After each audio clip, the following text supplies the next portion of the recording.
Գիրք ելից, գլուխ 30, խնկի սեղանը, և խնկարկության սեղան կշինես, սատիմի փայտից կշինես այն, դրա երկարությունը 1 կանգուն, և լայնությունը 1 կանգուն, քառակուսի լինի, և նրա բարձրությունը 2 կանգուն, նրա եղջյուրներն իրենից միաձույլ լինեն, այն մաքուր ոսկով կպատես, նրա մակերեսը, նրա պատերը շուրջանակի ու նրա եղջյուրները շուրջանակի, և շուրջ բոլորը ոսկե պսակ կշինես նրա համար, և նրա համար 2 ոսկե օղակ կշինես, պսակի տակից, նրա 2 անկյուններում, 2 կողմերի վրա կշինես, որ դրանցով դրանք վեր բարձրացնելու ձողեր անցկացվեն,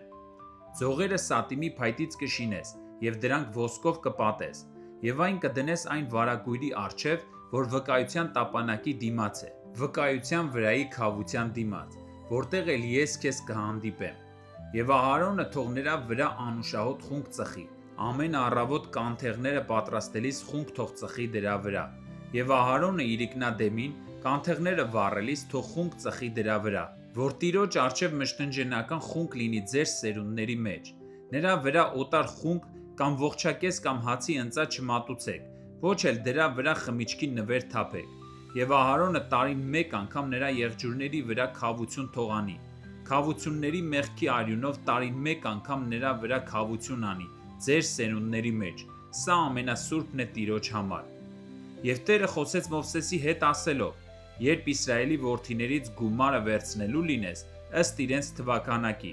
այն ժամանակ նրանցից ամեն մեկն իր անձի փրկագինը թող տա Տիրոջը, երբ դու նրանց հաշվում ես, որ նրանք մահացու հարված չստանան իրենց հաշվելիս, սա են տալու, հաշվով անցնող ամեն մեկը կես սիկղ արծաթ, ըստ սրբարանի սիկղի, 1 սիկղը 20 կարատ է, Տիրոջ ընծան կես սիկղ պետք է լինի, մարդահաշվի մեջ մտած յուրաքանչյուր 20 տարեկանը և ավելին պետք է տա Տիրոջ ընծան, ոչ հարուստն ավելի և ոչ էլ աղքատը պակաս պետք է տա կես սիկղից, ձեր անձերին քավություն անելու համար Տիրոջ ընծա տալիս, և Իսրայելի որդիներից վերցնես քավության արծաթը և այն նշանակես վկայության խորանի ծառայությունների համար, որ Տիրոջ առջև հիշատակ լինի Իսրայելի որդիների, ձեր անձերի քավության համար, և Տերը խոսեց Մովսեսի հետ ասելով. նաև մի պղնձե ավազան կշինես լվացման համար, և նրա խարիսխն էլ պղնձից լինի, և վկայության խորանի և զոհասեղանի մեջտեղում կդնես այն, և նրա մեջ ջուր կլցնես, և Ահարոնն ու նրա որդիներն իրենց ձեռքերն ու ոտքերը կլվանան դրա մեջ, քավության խորանը մտնելիս, ջրով թող լվացվեն, որ չմեռնեն կամ զոհասեղանին մոտենալիս, երբ պաշտամունք կատարեն և կրակով Տիրոջը զոհ մատուցեն, այսպես իրենց ձեռքերն ու ոտքերը լվանան, որ չմեռնեն, և սա իրենց համար հավիտենական կանոն թող լինի, թե իր և թե իր սերնդի համար իրենց սերունդների մեջ, և Տերը խոսեց Մովսեսի հետ ասելով.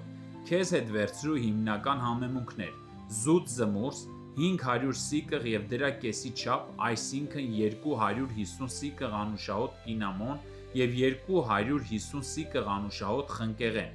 և 500 սիկղ կասիա, սրբարանի սիկղի համեմատ և 1 հիմեն ձիթայուղ,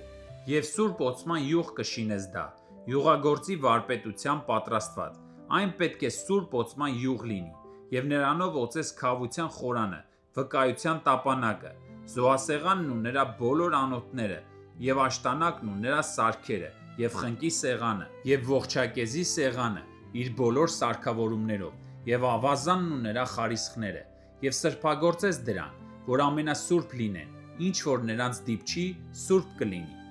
և Ահարոնին ու նրա որդիներին կոծես, և կսրբագործես նրանց, որ ինձ համար քահանայություն անեն, և կխոսես Իսրայելի որդիների հետ ասելով. սա ինձ համար սուրբ օծման յուղ պիտի լինի ձեր սերունդների մեջ, այն չպետք է թափվի մարդու մարմնի վրա, և դրա բաղադրությամբ դրա նմանը չպատրաստեք, այն սուրբ է և սուրբ պետք է լինի ձեզ համար, ով որ դրա նմանը պատրաստի կամ ով որ դրանից օտարականի վրա դնի, իր ժողովրդի միջից թող կորչի,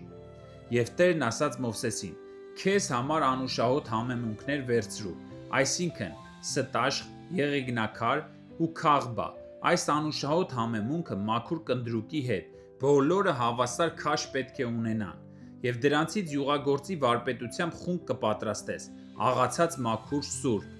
դրանից մի քիչ կծեծես, շատ բարակ և կդնես վկայության խորանում, վկայության առջև, որտեղ ես քեզ կհանդիպեմ։ Դա ինձ համար ամենասուրբ կլինի, եւ այն խունկը, որ շինելու ես, այսպիսի բաղադրությամբ դու ձեզ համար չշինես, այն սուրբ պետք է համարես Տիրոջ համար։